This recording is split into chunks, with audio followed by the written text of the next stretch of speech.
যখন আসি তো দেখি পুরো ফুলে গেছে। তখন আমি এসে করার কারণ হচ্ছে তোমার এই যে ছোট পাখিটা হয়তো ওর মা বাবা যখন খাওয়ানোর সময় হয়তো ওর শ্বাস নলি হয়তো ফেটে গেছে, কারণ এটার জন্য ওর মা বাবাই দায়ী। কারণ ওর মা বাবা ছোট বাচ্চা হয়তো জোর করে খাওয়াতে চেয়েছিল, তখন হয়তো ওর শ্বাস নলিটা ফেটে গেছে।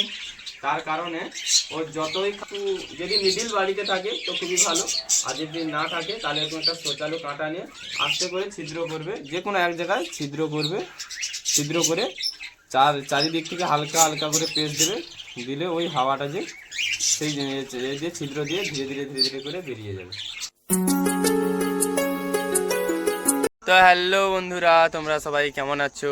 আশা করি তোমরা সবাই ভালো আছো তোমাদের বাড়ির পোষা প্রাণীগুলো। তো তোমরা দেখছো শুভজিৎ বার্ড হাউস, আমি তোমাদের সঙ্গে রয়েছি শুভজিৎ। তো আজ সকালই আমি চলে এসেছি পাখি ফার্মে। তো ফার্মে এসে তোমাদের যে আগের ভিডিওতে দেখিয়েছিলাম যে আমার বাচ্চা একটা ভাঙাড়িতে ফুটেছিল। সেই 3টা বাচ্চার মধ্যে একটা বাচ্চার একটু সমস্যা আছে। তো কি সমস্যা হচ্ছে তো তোমাদের সঙ্গে শেয়ার করবো, চলো। তো চলে এসেছি আমার পাখি ফার্মের ভিতরে। তো আমার এই যে বদ্রি পাখির যে ফার্মটা রয়েছে, এই বদ্রি পাখির ফার্মের মধ্যে যে ওই যে এই ভাড়টাই রয়েছে, ওই ভাড়টাই একটু সমস্যা। তো ভাড়টা আমি এখন বের করব, তারপর তোমাদেরকে দেখাচ্ছি।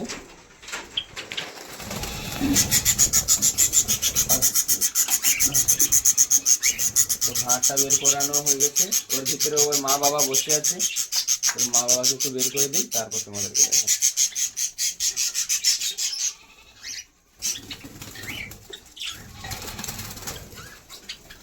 এই যে আমার পাখির মধ্যে এই যে এক জোড়া পাখি, মানে এই জোড়াটা যে নিয়েছে, পেয়ার নিয়েছে, এদের পেয়ারটা সব থেকে খুবই সুন্দর রয়েছে, কারণ এরা দুটাই হোয়াইট রয়েছে। তো এসো বাচ্চাগুলোর কি সমস্যা তোমাদেরকে দেখাচ্ছি, এসো। তো এখানে আমার 3 পিস বাচ্চা ফুটেছে, দেখতে পাচ্ছ। ফার্স্ট পিস 1 পিস বাচ্চা, এই যে 1 পিস 2 পিস বাচ্চা, খুবই ছোট বাচ্চা এখন। আর এই যে 1 পিস বাচ্চা রয়েছে। এই যে বাচ্চাটা দেখতে পাচ্ছ, এই বাচ্চা দুটো এখন এই করে দিই, দেখাচ্ছি। এই যে বাচ্চাটা দেখতে পাচ্ছ, এটা সকাল আমি যখন আসি তো দেখি পুরো ফুলে গেছে। তখন আমি এসে তোমার এই যে এসে আমি একটা এই যে ছোট একটা কাঁটা দেখতে পাচ্ছ, কারণ আমার কাছে তো এখন নিডিল নেই, কারণ এটা যে ইঞ্জেকশন দেয় মানুষকে, তার যে একটা নিডিল থাকে ওটা দিয়ে হাওয়া বের করলে খুবই ভালো, কিন্তু আমার কাছে তো এখন নিডিল নেই। সেই কারণে আমি এই গাছ থেকে কাঁটাটা নিয়ে এসে ফুটো করে এর হাওয়াগুলো বের করে দিয়েছিলাম। তো আবার এসে দেখি, কারণ আমি একটু পরে আবার ভাতটা ঢুকিয়ে দিই, যখন দেখি না আবার ওর হাওয়াটা ভরে গেছে। তো হাওয়া ভরে গেছে, কারণ এর হাওয়া ভরার একটাই কারণ রয়েছে, কারণ এই যে পাখিটার হাওয়া ভরার কারণ হচ্ছে তোমার এই যে ছোট পাখিটা হয়তো ওর মা বাবা যখন খাওয়ানোর সময় হয়তো ওর শ্বাস নলি হয়তো ফেটে গেছে, কারণ এটার জন্য ওর মা বাবাই দায়ী। কারণ ওর মা বাবা ছোট বাচ্চা হয়তো জোর করে খাওয়াতে চেয়েছিল, তখন হয়তো ওর শ্বাস নলিটা ফেটে গেছে।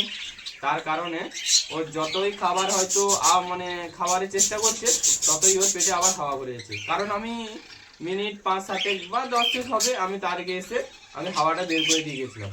তো আবার এসে দেখি না হাওয়াটা ভরে গেছে। তো দেখতে পাচ্ছ, এটার কারণে নতুন পেয়ারের কারণ, এটা আমার নতুন পেয়ার দিয়েছি। তো দেখতে পাচ্ছ, ভালো করে দেখো পাখিটাকে কিরকম একটা বলের মতন ফুলে গেছে না।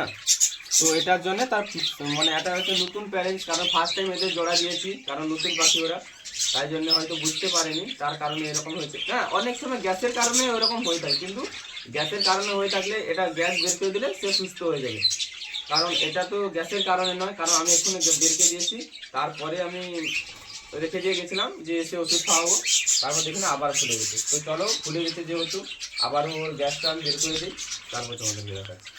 গ্যাসটা এখানে একটু যদি মিডিল বাড়িতে থাকে তো খুবই ভালো, আর যদি না থাকে তাহলে এরকম একটা শৌচালু কাঁটা নিয়ে আস্তে করে ছিদ্র করবে, যে কোনো এক জায়গায় ছিদ্র করে চারিদিক থেকে হালকা হালকা করে প্রেস দিলে ওই হাওয়াটা সেই যে ছিদ্র দিয়ে ধীরে ধীরে করে বেরিয়ে যাবে।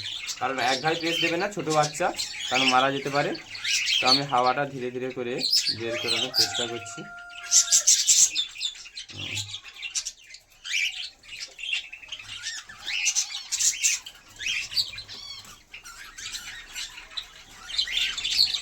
প্রায় ধীরে করে হাওয়া বার করানোর কাজ প্রায় শেষের মাথায় হয়ে এসছে।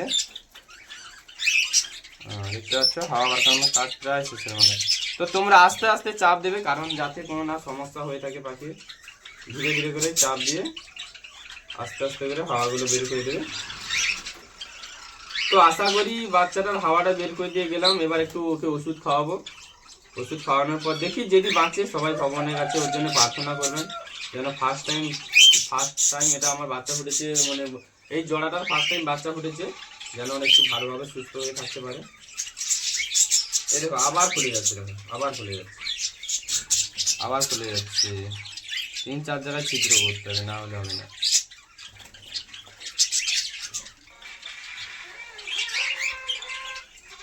আচ্ছা একে একটু ওষুধ খাওয়াই, তারপর তোমাদের বেরোয়। এই যে ওষুধটা দেখতে পাচ্ছ, এটা ডাইজিকন, এটা হজমের ওষুধ। ছাগল, গরু, ভেড়া যে কোনো থাকতে পারে, পাখি পুকুরি সবের দিক থেকে এটা কাজ ভালো, খুবই ভালো। তাই ওকে একটু মানে এখন আমি হজমের ওষুধ খাওয়াবো। কারণ দেখি ওর যদি শ্বাসনলী ফেটে গেছে, তো ওর বাচ্চার মানে চিন্তাধারা ছেড়েই দিতে হবে। আর যদি না শ্বাসনলী ফেটে থাকে, তাহলে বাঁচার চান্স থাকবে। ওর বাঁচার চান্স মানে 10%, আর মানে না বাঁচার চান্স হয়ে গেছে প্রায় 90%। তো ধীরে ধীরে করে আমি ওষুধটা খাওয়াচ্ছি ওকে।